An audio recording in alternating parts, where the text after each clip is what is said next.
My name is Annette Hennessy, and I just wanted to give some facts about this site.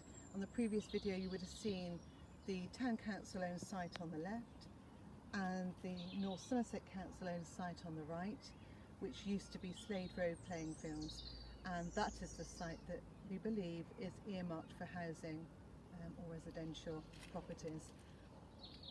Long before the skate park at the lake grounds was achieved planning permission, this site here was mooted for the skate park. The Portishead Wheels Working Group, the Portishead Town Council Wheels Working Group, also looked at it. So this site owned by the Town Council, the Town Council has said they are now happy for us to look at again, despite the fact that when they looked at it previously, they did not consider it a viable site for a skate and wheels park. The North Somerset Council owned site on the right is earmarked for capital gains and is unlikely to actually ever be a skate and wheels park. And Ros Cruz has actually said in a Town Council meeting that North Somerset Council has discussed taking this Town Council owned site off of the Town Council, I presume selling it to them, and actually creating a mass development here, but we don't know the facts of that. And moving on to 2012, David Pasley asked the Town Council Wheels Working Group for 2 sites in Slade Road to be reconsidered for a skate park. Slade Road Playground Amenity site, as I've said, on the left hand side, owned by the Town Council, and the site on the right, which is Slade Road Playing Fields, owned by North Somerset.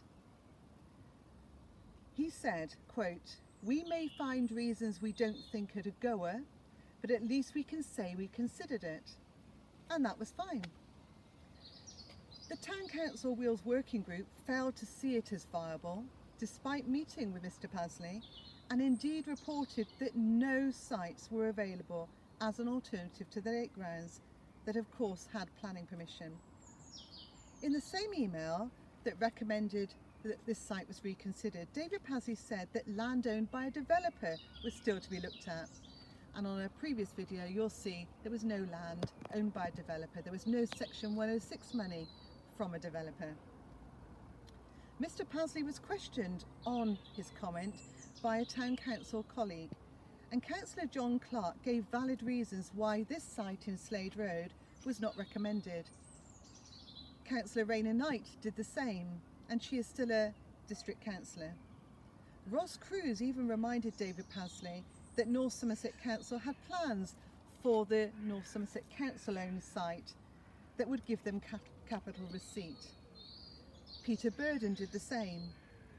David Pasley may or may not have listened to his colleagues, but still wrote to North Somerset Council asking them about the playing fields at Slade Road that had previously been vetoed for a skate park because of North Somerset Council's plans for the land and the close proximity to homes already on Downside, Leeside, Brary Bank and Slade Road. Nothing progressed for the same reasons it hadn't progressed the last time it was discussed. Yet very recently, in 2017, David Pasley yet again threw in this site, a site that nobody considered viable. He even told us all, and it's recording on video, that this site didn't need planning permission, which we were astounded at because most skate and wheels parks need planning permission. Now, although this used to be a play area, to put a skate park on the same site would most definitely need planning permission. And he was challenged on his comment, yet it was up to many residents putting together some money to put in an application form to North Somerset Council to establish if it actually did need planning permission. And lo and behold, it did. We were not at all surprised.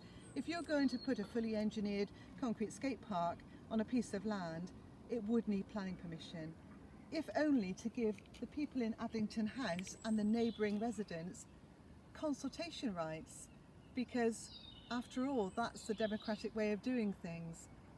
When David Pasley was told this information at a meeting in the Town Council, he then backtracked and said, "Oh, it does need plan permission, but we'll allow a skate park group to consider it as a site.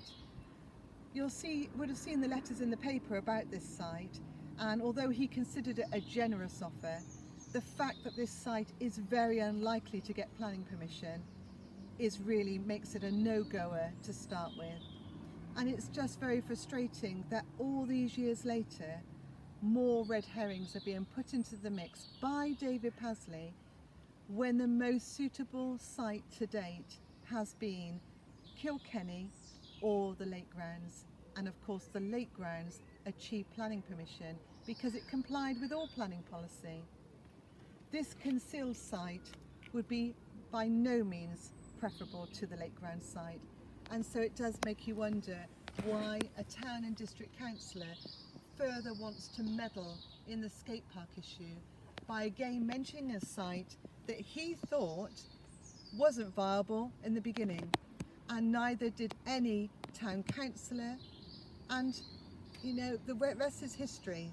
So let's move away from this site because it's not a viable site for a skate park for the reasons I've outlined. It would need planning permission, and I doubt very much that the people at Adlington House would be very happy if this became a wheels and skate park. Thank you.